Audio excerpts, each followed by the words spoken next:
श्रीमन्महागणाधिपतये नमः। श्रीसरस्वत्यै नमः। श्रीगुरुभ्यो नमः। ॐ नमो भगवते वासुदेवाय।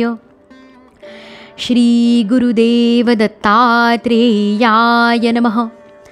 भूलोकसारं भुवनैकनाथं नाथादिनाथं नरलोकनाथं कृष्णावतारं करुणाकटाक्षं श्रीपादराजं शरणं प्रपद्ये। श्रीमद्भागवतमहापुराणे चतुर्थस्कन्धे अथ त्रयोविंशोऽध्यायः। राजा पृथूची तपश्चर्या आणि परलोकगमन। मैत्रे म्हणतात, अशा प्रकारे महामनस्वी प्रजापती पृथूने स्वतः अन्न वगैरे निर्माण केले. नगरे, गावे इत्यादी राहण्याची व्यवस्था करून स्थावर जंगम अशा सर्वांची उपजीविकेची सुविधा करून दिली. तसेच साधुजनांना उचित अशा धर्माचेही पालन केले. आपण वृद्ध झालो असून उताराला लागलेलो आहे आणि ज्यासाठी आपला जन्म होता त्या प्रजारक्षणरूप ईश्वराच्या आज्ञेचे पालनही झालेले आहे. म्हणून आता आपल्याला मोक्षासाठी प्रयत्न केला पाहिजे असा विचार करीत त्याने विरहामुळे जणू रडणाऱ्या आपल्या मुलीचा पृथ्वीचा भार आपल्या मुलांवर सोपविला आणि सर्व प्रजेला विमनस्क अवस्थेत सोडून तो आपल्या पत्नीसह एकटाच तपोवनाकडे गेला. पहिल्यांदा गृहस्थाश्रमात पृथ्वीवर विजय मिळवण्याचे त्याने जसे व्रत घेतले होते त्याचप्रमाणे तिथे सुद्धा वानप्रस्थ आश्रमाच्या नियमानुसार तो कठोर तपस्येला लागला. काही दिवस त्याने कंदमुळे फळे खाऊन घालविली. काही काळ वाळलेली पाने खाऊन तो राहिला. काही पंधरवडे पाण्यावरच राहिला आणि त्यानंतर केवळ वायूवर निर्वाह करू लागला. वीरवर पृथू उन्हाळ्यात पंचाग्नीचे सेवन करीत, पावसाळ्यात मोकळ्या मैदानात राहून शरीरावर पाऊस घेत, हिवाळ्यात गया इतक्या पाण्यात उभे राहत, तसेच दररोज मातीच्या जमिनीवर झोपत मुनिवृत्तीने राहत होता. त्याने शीत, उष्ण इत्यादी सर्व प्रकारची द्वंद्वे सहन केली. तसेच वाणी आणि मनाचा संयम करून ब्रह्मचर्याचे पालन करीत प्राण आपल्या स्वाधीन करून घेतले. अशा रीतीने त्याने श्रीकृष्णांची आराधना करण्यासाठी उत्तम तप केले. अशा प्रकारे त्याचे तपक्रमाने वाढत गेले आणि त्या प्रभावाने कर्मफल नाहीसा झाल्याने त्याचे चित्त पूर्णपणे शुद्ध झाले. प्राणायामाने मन आणि इंद्रिये ताब्यात आल्यामुळे त्याचे वासनाजनित बंधसुद्धा तुटले. तेव्हा भगवान सनतकुमारांनी त्याला ज्या श्रेष्ठ अध्यात्मयोगाचे शिक्षण दिले होते त्यानुसार राजा पृथू पुरुषोत्तम श्रीहरींची आराधना करू लागला. अशा तऱ्हेने भगवतपरायण होऊन श्रद्धापूर्वक सदाचरणाचे पालन करीत नेहमी साधन केल्याने परमब्रह्म परमात्म्यामध्ये त्याची अनन्य भक्ती निर्माण झाली. त्याच्या या भगवंतांच्या उपासनेने अंतःकरण शुद्ध सात्विक झाल्यावर निरंतर भगवत चिंतनाच्या प्रभावाने प्राप्त झालेल्या अनन्य भक्तीमुळे त्याला वैराग्ययुक्त ज्ञान प्राप्त झाले आणि त्या तीव्र ज्ञानाच्या द्वारे संशयाला कारण असणाऱ्या जीवाच्या उपाधिभूत 5ही कोशांना त्याने नष्ट केले. एवढे झाल्यावर देहात्मबुद्धीची निवृत्ती आणि परमात्मस्वरूप श्रीकृष्णांची अनुभूती आल्याने अन्य सर्व प्रकारच्या सिद्धी इत्यादींपासूनही तो उदासीन झाला. त्यामुळे ज्याच्या साह्याने त्याने प्रथम आपल्या जीवकोशाचा नाश केला होता त्या तत्त्वज्ञानासाठी सुद्धा प्रयत्न करणे त्याने सोडून दिले. कारण जोपर्यंत साधकाला योगमार्गाच्या द्वारे श्रीकृष्ण कथामृतामध्ये प्रेम उत्पन्न होत नाही तोपर्यंत केवळ योग साधनेने त्याचा मोह दूर होत नाही. यानंतर जेव्हा त्याचा अंतकाळ जवळ आला तेव्हा वीरवर पृथूने आपले चित्त दृढतापूर्वक परमात्म्यामध्ये स्थिर करून तो ब्रह्मभावात स्थिर राहिला आणि वेळ आल्यावर त्याने आपल्या शरीराचा त्याग केला.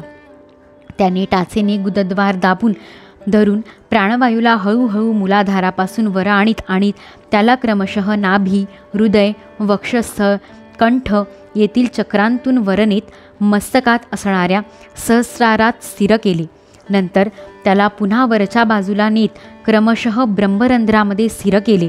नंतर पूर्ण निरीच्छ होऊन त्याने शरीरातील प्राणवायूला समष्टीवायूमध्ये, शरीराला पृथ्वीमध्ये, तेजाला तेजामध्ये, आकाशाला महाआकाशात आणि द्रव पदार्थांना पाण्यामध्ये विलीन केले.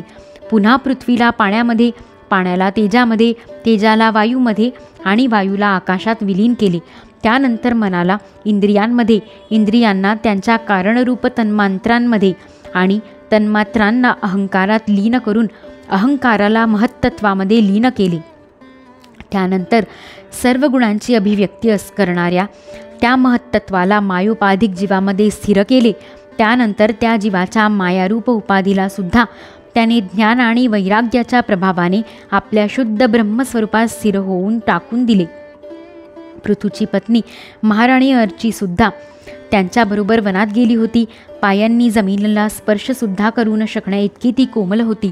तरीसुद्धा तिने आपल्या पतीचे व्रत आणि नियम यांचे पालन करीत त्यांची खूप सेवा केली आणि मुनिवृत्तीला अनुसरून कंदमूळ इत्यादींवर निर्वाह केला.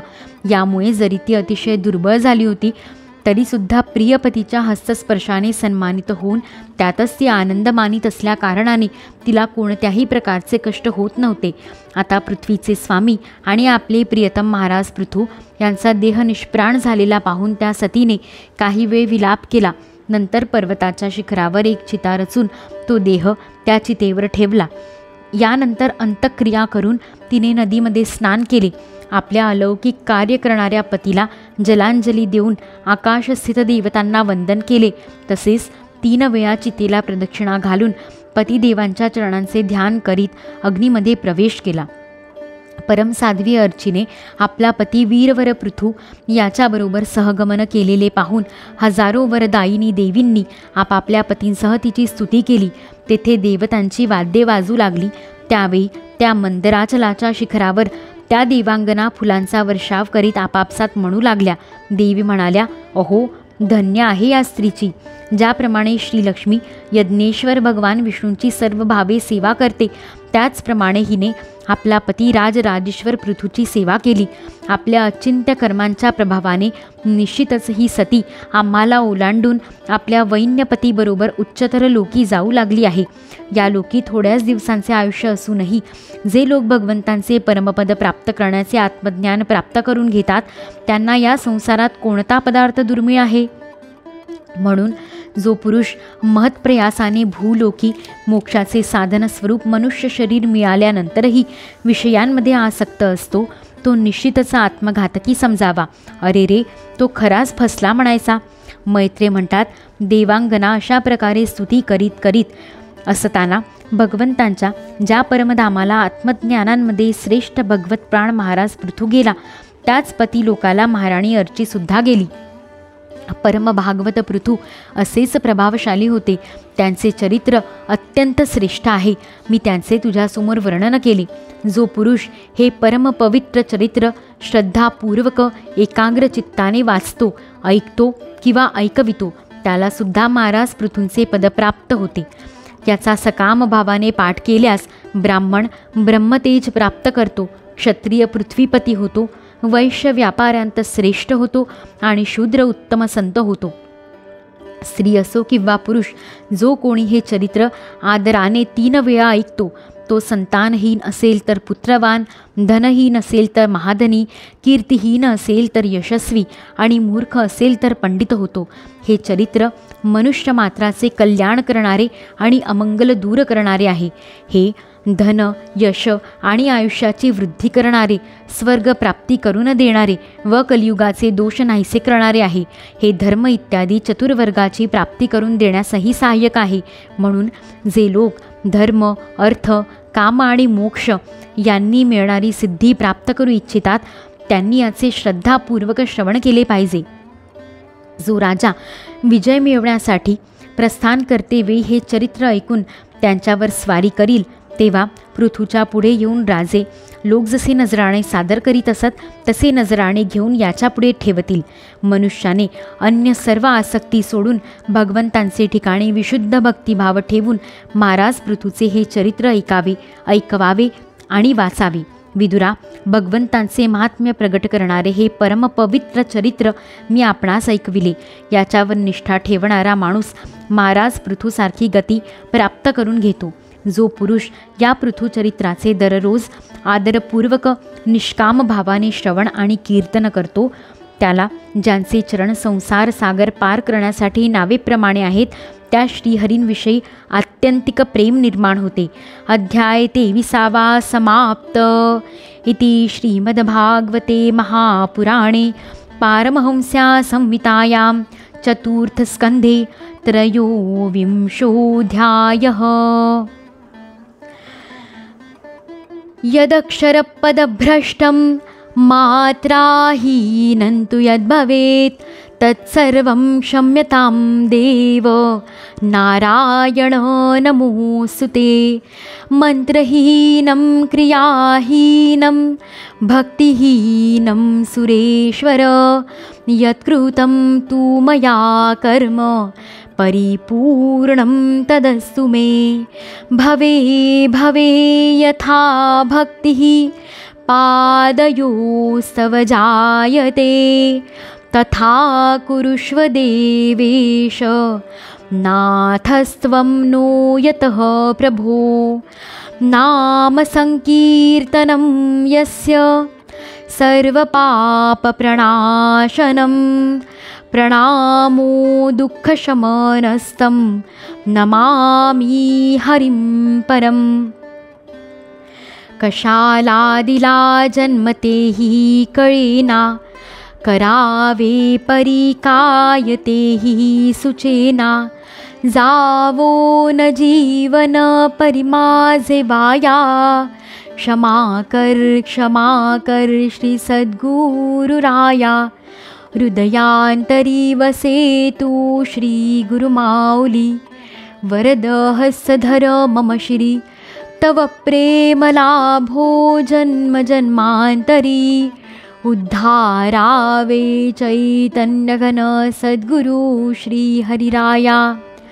ऋषिकेशमेवागमनकाय जातं हरे ज्ञानतो विश्वसाक्षिन्.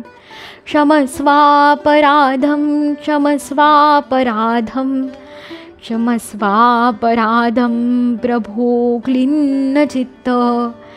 श्री सद्गुरु चरणारविन्दार्पणमस्तु. श्रीकृष्णार्पणमस्तु. अवधूत चिंतन श्री गुरुदेव दत्त.